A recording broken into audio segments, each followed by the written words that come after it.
Shalom pemirsa Kompas TV, kita memuji Tuhan, kita bersyukur karena hari ini kembali kita punya kesempatan untuk mendengarkan kebenaran firman Tuhan, kita beribadah kepada Dia. Namun sebelum kita membaca firman Tuhan, mari saja kita berdoa bersama. Bapa yang baik, yang kami kenal di dalam Yesus Kristus Tuhan kami mengucap syukur Tuhan untuk pemeliharaan-Mu yang ajaib dalam hidup kami. Terima kasih untuk hari demi hari kami merasakan penyertaan tangan-Mu yang menuntun kami. Sehingga kami boleh ada di saat yang terindah hari ini untuk mendengarkan firman-Mu. Berbicara kepada kami Tuhan, karena kami selalu yakin firman Tuhan adalah pelita bagi kami, suluh bagi jalan-jalan kami. Doa kami di dalam nama Tuhan Yesus Kristus kami berdoa. Haleluya. Amin. Baik jemaat yang diberkati oleh Tuhan, mari saja kita membuka firman Tuhan. Kita baca firman Tuhan dalam kitab 1 Samuel 18 ayat 6 sampai yang ke-9. Ada satu perikop firman Tuhan di sana, yaitu Saul membenci kepada Daud. Firman Tuhan berkata seperti ini, tetapi pada waktu mereka pulang, ketika Daud kembali sesudah mengalahkan orang Filistin itu, keluarlah orang-orang perempuan dari segala kota Israel menyongsong Raja Saul sambil bernyanyi dan menari-nari dengan memukul rebana, dengan bersukaria dan dengan membunyikan gemerincing. Dan perempuan-perempuan yang menari-nari itu menyanyi berbalas-balasan, katanya, Saul mengalahkan beribu-ribu musuh, tapi Daud berlaksa-laksa. Lalu bangkitlah amarah Saul dengan sangat, dan perkataan itu menyebalkan hatinya, sebab pikirnya kepada Saul diperhitungkan mereka berlaksa-laksa, tetapi kepadaku diperhitungkannya beribu-ribu. Akhirnya jabatan raja itu pun jatuh kepadanya. Sejak hari itu maka Saul selalu mendengki Daud.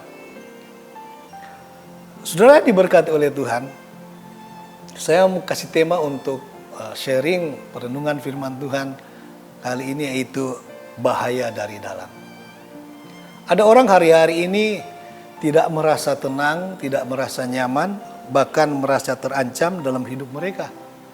Oleh sebab itu, untuk menjamin ketenangan mereka memasang apa yang namanya alat untuk melihat keadaan-keadaan di sekeliling, yang kita kenal dengan CCTV.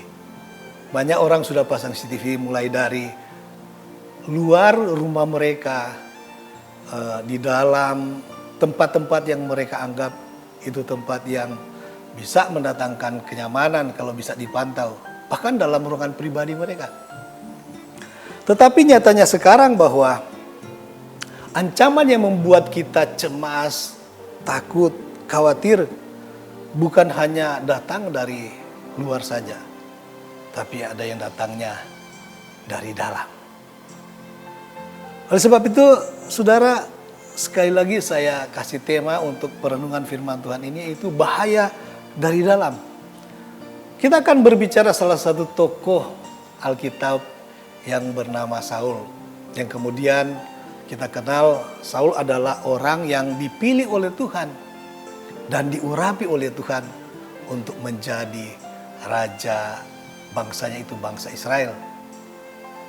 Dia dari kaum terkecil menurut pengakuannya sendiri.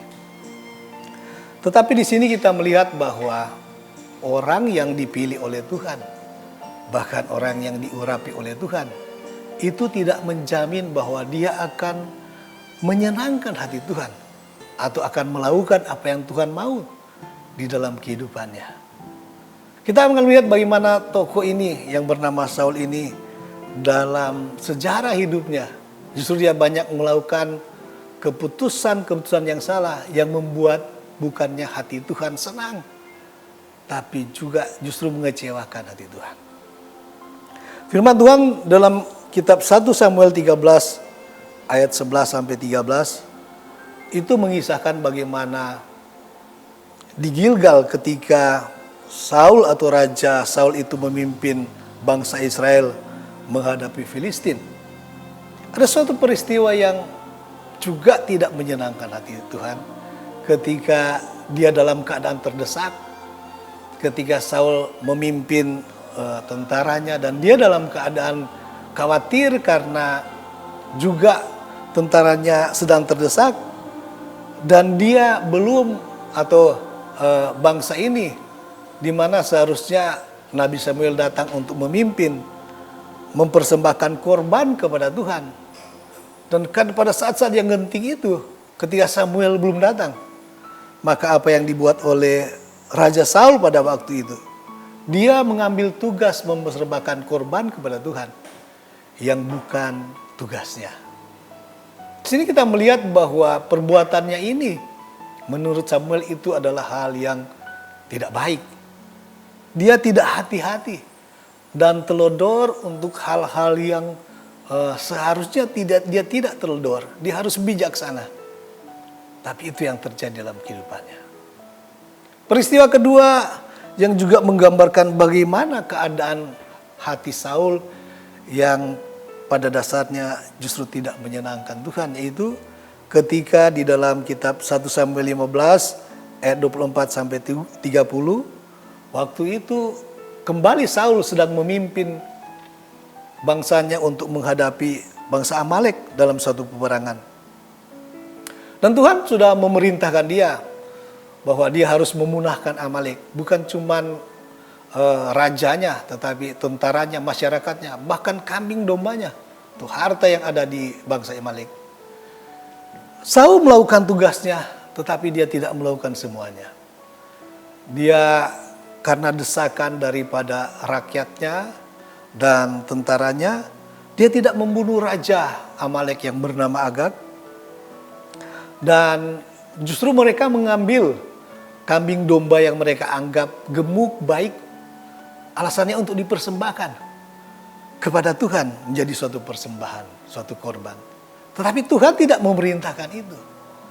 Jadi di sini kita melihat pada waktu itu Saul tidak melakukan kehendak Tuhan atau perintah Tuhan yang sebenarnya. Jadi karena dia mau menjaga dirinya dari tentaranya, dari pandangan tentaranya, dia menjaga hidupnya untuk senantiasa mungkin berada pada penilaian yang baik dari tentaranya. Dia tidak melakukan apa yang menjadi perintah Tuhan. Nah, seringkali dalam kehidupan kita seperti itu. Karena kita mau menjaga hidup kita mau membangun image kita di hadapan orang, maka kita melawan apa yang menjadi perintah firman Tuhan. Akar dari semuanya itu sebetulnya adalah kesombongan, saudara-saudara. Dia ingin diakui, dia ingin dihargai. Padahal dia tahu yang pertama harus dia jamin adalah kehendak Tuhan, hati Tuhan. Kita akan ikuti lagi seterusnya setelah yang satu ini.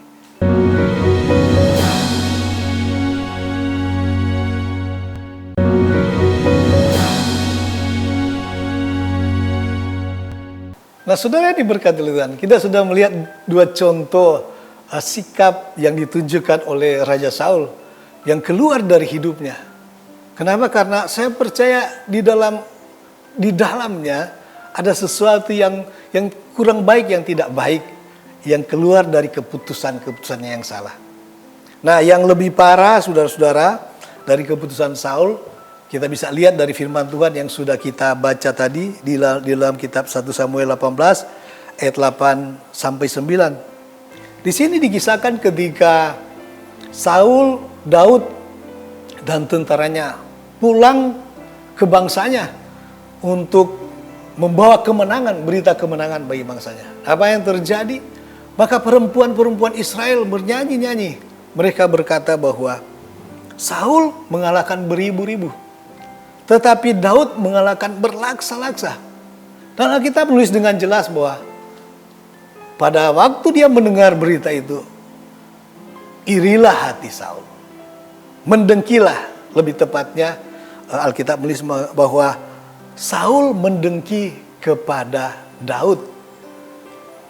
Dengki dalam kamus bahasa Indonesia artinya adalah marah karena iri hati, karena cemburu. Dan Alkitab menulis bahwa sejak saat itu Saul mendengki atau marah karena cemburu dan iri kepada Daud sampai akhir hidupnya. Jadi ada rentang waktu yang sangat panjang yang dialami atau dilalui oleh Saul. Dia dalam keadaan marah kepada seseorang. Saya percaya bahwa apa yang ada di dalam hatinya adalah suatu sikap yang tidak baik, yang tidak benar menurut Alkitab atau menurut firman Tuhan.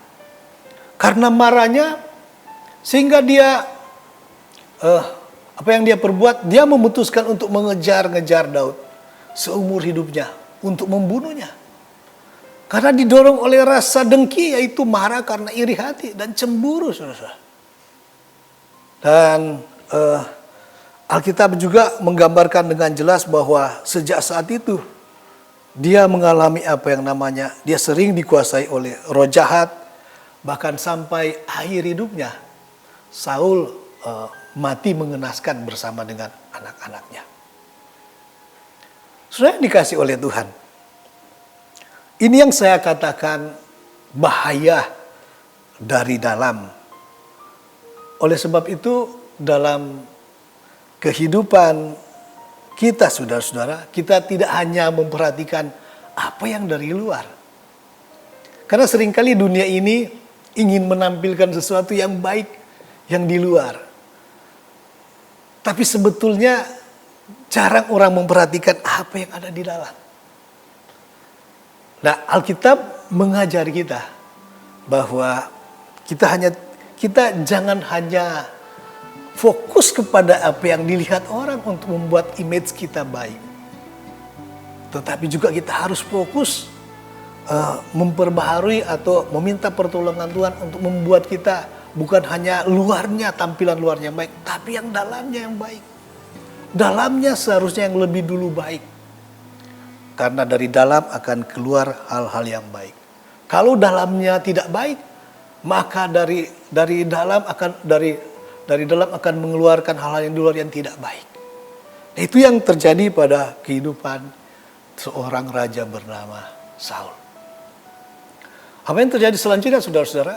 Ketika keadaan seperti itu, maka Tuhan undur daripada Saul. Dan Tuhan selalu membela Daud. Dan sehingga ditulis dalam firman Tuhan, maka Saul pun mengetahui itu. Sehingga dia selalu membenci kepada Daud. Karena Daud selalu berhasil dalam segala tugas yang diberikan kepadanya. Kita melihat di sini bahwa sekalipun Saul ini pilihan Tuhan, tetapi akhirnya dia menghancurkan apa yang Tuhan percayakan kepadanya. Apa yang Tuhan percaya kepadanya? Posisinya, kedudukannya sebagai raja, otoritasnya, banyak hal yang baik. Yaitu ketika Tuhan mengangkat dia, mempromosikan dia. Semuanya hancur karena keputusannya yang salah. Yang dimulai dari isi hatinya yang marah, yang mendengki. Daud seharusnya menjadi kader yang terbaik atau generasi terbaik yang bisa menggantikan dia. Karena dalam hubungan kekeluargaan mereka, Daud adalah anak mantunya yang seharusnya menjadi kekuatan di dalam kepemimpinan Saul. Tetapi apa yang Tuhan percaya kepada Saul justru hancur. Dia menghancurkan itu. Mulai dari semua yang baik yang harusnya dia nikmati. Kemudian kalau dalam aplikasi kehidupan kita, di sini kita melihat bahkan banyak contoh-contoh yang terjadi. Banyak perjuangan, banyak pencapaian yang sudah dibangun begitu lama bisa dihancurkan dalam sekejap, saudara. Banyak hubungan-hubungan, relasi dalam keluarga yang sudah dibangun sejak muda, itu bisa kita hancurkan dalam sekejap.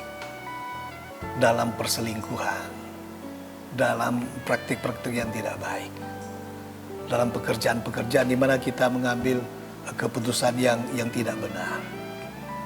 Yang mungkin dimulai dari ambisi kita menjadi lebih besar. Atau karena kita iri melihat orang lain. Karena kita membangun image kita untuk lebih baik lagi dengan apa yang Tuhan percayakan. Nah, seringkali yang terjadi hari-hari ini seperti ini. Oleh sebab itu, firman Tuhan ini mengingatkan kita untuk memperhatikan kehidupan kita yang dari dalam karakter kita. Ada satu quote yang saya sangat suka, yang ketika kita dalam pergumulan-pergumulan, quote ini menjadi suara yang berbicara di hati saya. Mungkin banyak orang sudah mengetahuinya. Quote bunyinya seperti ini: worry about your character, not your reputation. Artinya, cemaslah dengan karakter kita, apa yang dari dalam, bukan reputasi kita. Nah, sekarang banyak orang mengejar reputasi untuk memiliki penampilan yang luar yang baik, tetapi dia belum memperbaharui atau belum serius dengan apa yang namanya karakter di dalam dirinya. Nah, saudara diberkati oleh Tuhan. Hari ini kita diingatkan lagi untuk serius memperbarui kehidupan dari dalam kita. Kenapa ada satu ungkapan lagi? Kalau kita hanya memperhatikan apa yang di luar, maka sebenarnya kita hidup pakai topeng. Dalamnya berbeda dengan tampilan luarnya. Alkitab di dalam Matius 7:21 berkata, tidak semua orang yang berseru-seru Tuhan, Tuhan akan masuk dalam kerajaan Allah. Tapi mereka yang melakukan kehendak Tuhan. Nah, hari ini saya akan memberikan satu tokoh lagi yang memiliki sesuatu yang baik untuk menjadi contoh yang baik dalam kehidupan kita. Kita akan lanjutkan setelah yang satu ini.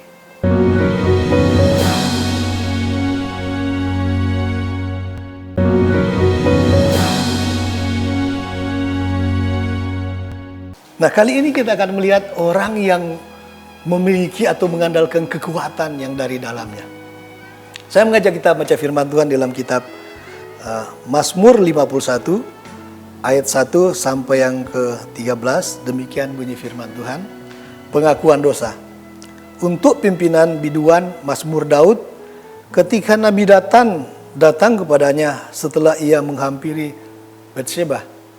Kasihanilah aku ya Allah menurut kasih setiamu, hapuskanlah pelanggaranku menurut rahmatmu yang besar. Bersihkanlah aku seluruhnya dari kesalahanku, dan tahirkanlah aku dari dosaku. Sebab aku sendiri sadar akan pelanggaranku, aku senantiasa bergumul dengan dosaku. Terhadap engkau sajalah aku telah berdosa dan melakukan apa yang kuanggap jahat. Supaya ternyata engkau adil dalam putusanmu, bersih dalam penghukumanmu. Sesungguhnya dalam kesalahan aku diperanakan, dalam dosa aku dikandung ibuku. Sesungguhnya engkau berkenan akan kebenaran dalam batin, dan dengan diam-diam engkau memberitahukan hikmat kepadaku. Bersihkanlah aku daripada dosaku dengan hisop, maka aku akan menjadi tahir. Basuhlah aku, maka aku menjadi lebih putih dari salju. Biarlah aku mendengar kegirangan dan sukacita. Biarlah tulang yang kau remukan bersorak-sorak kembali. Sembunyikanlah wajahmu terhadap dosaku. Hapuskanlah segala kesalahanku. Jadikanlah hatiku tahir ya Allah. Dan perbaharui batinku dengan roh yang teguh. Janganlah membuang aku dari hadapanmu. Dan janganlah mengambil rohmu yang kudus daripadaku. Bangkitkanlah kembali padaku kegirangan karena selamat yang daripadamu. Dan lengkapilah aku dengan roh yang rela. Maka aku akan mengajarkan jalanmu kepada orang-orang yang melakukan pelanggaran, supaya orang-orang berdosa berbalik kepadamu.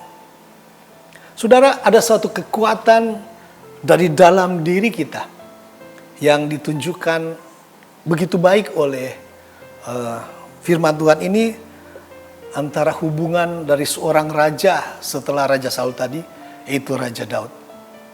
Daud dalam firman Tuhan yang kita baca tadi, Mazmur 51, menggambarkan bahwa di waktu-waktu dia terpuruk, karena sekalipun Daud juga adalah seorang raja yang dipilih Tuhan dan diurapi Tuhan, tetapi Daud pun manusia biasa yang pernah jatuh dalam dosa.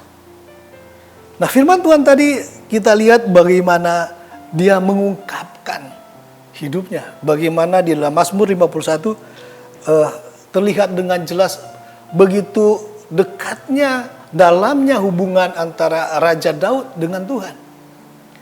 Ketika dia jatuh dalam dosa, ada poin-poin penting yang dapat kita lihat. Bagaimana firman Tuhan menulis bahwa Daud sadar bahwa tanpa Tuhan dia bukan apa-apa. Daud jujur pada dirinya sendiri. Dan Daud juga jujur kepada Tuhan. Kemudian kita melihat bahwa Daud itu hidupnya berpusat kepada Tuhan. Ketika Daud menghadapi peperangan demi peperangan, yang dia andalkan bukan kekuatannya. Demikian juga ketika dia menghadapi pertama kali, dia menghadapi seorang tentara profesional yang sangat luar biasa yang bernama Goliat.